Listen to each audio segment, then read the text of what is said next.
हरे कृष्ण। ମୁଁ ବହୁତ କଥାରେ ଶୁଣିଛି ଭାଗ୍ୟରେ ଥିଲେ ମିଳେ। ଭାଗ୍ୟରେ ଥିଲେ ମିଳେ। ଭାଗ୍ୟ ତ ଆମ ପ୍ରାରବ୍ଧ ଅନୁସାରେ ଲେଖା ହେଇଥାଏ। ହେଲେ ଆମେ ଏଇ ଜନ୍ମରେ ଯୋଉ କର୍ମ କରୁଛେ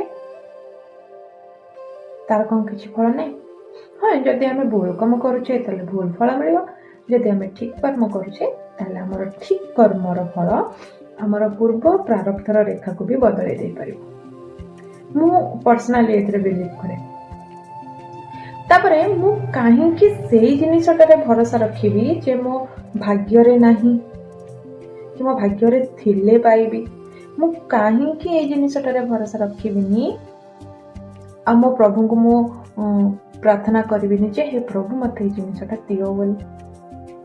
ତାପରେ ଭଗବାନ ଆମକୁ ଠିକ ଭୁଲ ଅନୁସାରେ ଆମକୁ ଦେବେ କି ନାହିଁ ସେଟା ତାଙ୍କ ଉପରେ ନିର୍ଭର କରେ।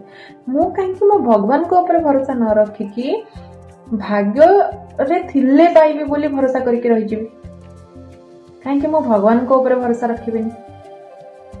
ଏଇଟା ମୋ ପର୍ସନାଲ ମତ।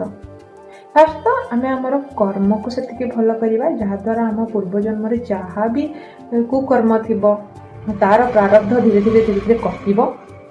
ସେକେଣ୍ଡ, ଆମେ ଭଗବାନଙ୍କ ଉପରେ ଭରସା ରଖିବା, ନା କି ଭାଗ୍ୟରେ ଥିଲେ ମିଳେ। ଭାଗ୍ୟ ଆକ୍ଚୁଆଲି ଆସେ କୋଉଠୁ? ପ୍ରାରବ୍ଧରୁ ହିଁ ତ ଆସେ ନା।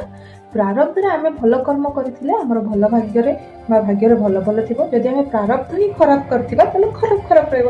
ସୋ ଯାହା ବି ଆମେ କରୁଛେ ଆମ କର୍ମ ଫଳକୁ ନେଇକି ହିଁ କରୁଛେ। ଯେମିତିକି ପ୍ରେମାନନ୍ଦ ବାବା କହିଥିଲେ କି ଆମେ ଜପ ମାଧ୍ୟମରେ କିଛି ବି ବଦଳେଇ ଦେଇପାରିବା। କିଛି ବି ମିନ୍ସ ଭାଗ୍ୟ ବି ବଦଳେଇ ଦେଇପାରିବା। ଯଦି ବି ଆମ ଭାଗ୍ୟରେ ବି କିଛି ଖରାପ ଅଛି ତାହେଲେ ବି ଆମେ ଜପ ମାଧ୍ୟମରେ ଭଗବାନଙ୍କୁ ସ୍ମରଣ କରିକି ଭଗବାନଙ୍କୁ ପ୍ରାର୍ଥନା କରି ସେଟାକୁ ବଦଳେଇ ଦେଇପାରିବା।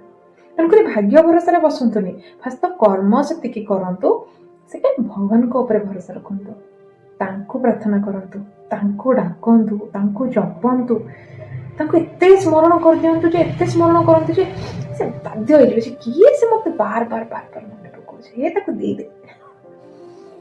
ଆଟଲିଷ୍ଟ ଏମିତି ଭାବରେ ତ ଦେଇଦେବେ, ଏମିତି ଭାବରେ ଆମ ଉପରେ ତାଙ୍କ ଦୃଷ୍ଟି ତ ପଡିବ।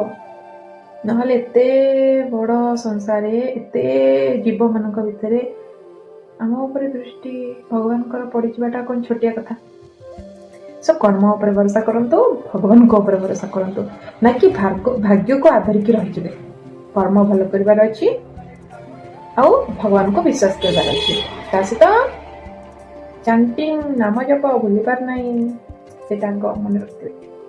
ହରେ କୃଷ୍ଣ।